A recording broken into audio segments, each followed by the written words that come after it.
Hey guys, what's going on? I think I'm gonna have a better setup eventually. But for now, you're getting me in my bed on my phone with Ronald the Pygmy Puff. He's so cute. I love him. Got him at Harry Potter World in the beginning of this year, and I love him. He's so cute. So anyway, I wanted to talk about relationships today, and what's expected of relationships, what the norm about relationships is, and how it can be very frustrating when you're in a relationship that is not the norm. I wanted to talk to you guys about kind of what to expect. So, if you're in a relationship that is not monogamous, that is not on the path to marriage, that doesn't involve having kids one day, that is the both of you not going out together all the time, being seen together all the time, that is the both of you having individual lives. I feel like that is very much against the norm. I feel like people expect, without it being a written rule, expect that if you're in a relationship, you're going to call each other boyfriend, girlfriend, fiance, wife, husband, whatever, have a title. People are going to expect that you attend parties together, that you attend events together, that you do everything together, that it would be rude to invite one person without the other person, that you are part of a whole, that you are no longer an individual, but that now you are a part of a couple.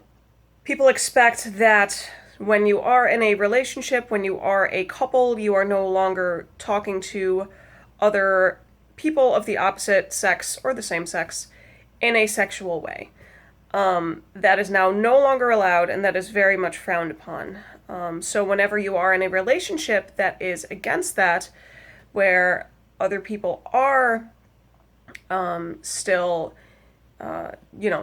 flirting with other people, or, just engaging in flirty-like conversation with other people, that is not okay.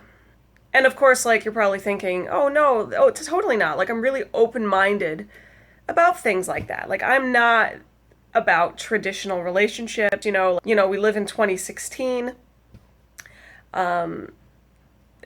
The way of the future is me being open-minded about relationships and what they mean, and I'm totally into the idea of open relationships. Open relationships being where you are still engaging in sexual activity with other people. People say that they're open to this, but they are not, I think, because it's not what's expected. So you're going to get a lot of backlash, you're going to get a lot of criticism, you're going to get a lot of remarks from people you would not expect to get them from necessarily. So you're going to get criticism without it seeming like criticism from your closest friends and family, and that's the most unexpected part of being in a relationship that is not the norm. Your close friends are going to see things that make them really uncomfortable. So, for example, if your boyfriend is talking to another woman in a sexual manner, your best friend is going to look at that and think, oh my God, I need to tell my friend, this is not right, this guy's going to cheat on her. So people will come to you out of love, out of concern. Even if you tell them, no, that's how our relationship is, I'm perfectly happy, they will never believe it. It doesn't matter how often you say it. It doesn't matter how often you show that you are very happy. They'll always be concerned. They will always think, well, no, you're just being coerced into this relationship, or no, you are fooling yourself into thinking that you are happy because this would not make me happy. I think that's where a lot of these concerns come from, is your family saying, I don't know, I think you're just being tricked into this because you like this guy so much, or this girl so much, that you're fooling yourself that this is okay. And I think a lot of that stems from their own insecurities. A lot of that stems from their own fears. A lot of that stems from their own desires. I think that people have a hard time understanding something that they don't live. They have a hard time understanding something that is foreign to them. Because it is not socially acceptable yet. Because they would not feel comfortable in a relationship where you either bring in other people for sexual purposes, where you watch your significant other be sexually intimate with somebody else. That is not okay with them. So they will come to you out of concern, because they are not comfortable with it. And it puts you, the significant other, in a very weird spot, because now you are immediately on the defensive. You are immediately defending your partner. You are immediately defending yourself and your own decisions. You feel attacked, when that is not the intent. So it's very frustrating when you have your close friends and family coming up to you and saying things like, he was talking to such and such girl, and like he was being really close with her and really touchy with her. And or oh, those girls were totally hitting on him. Yeah. So what if you like that? What if you're into that too? That should be okay. Why remark on that? I think the only way to really get around it is by just constantly being yourself. Not letting that affect you, because it is going to affect you in the beginning, because especially if you're new to this sort of relationship, you are going to feel like, oh wait, are they right? Is it not something I'm supposed to be doing? Am I being tricked? You're going to feel like that because these are people that you've been very close with for a very long time, and you take their opinions very seriously, and you understand that they love you very much and they want the best for you.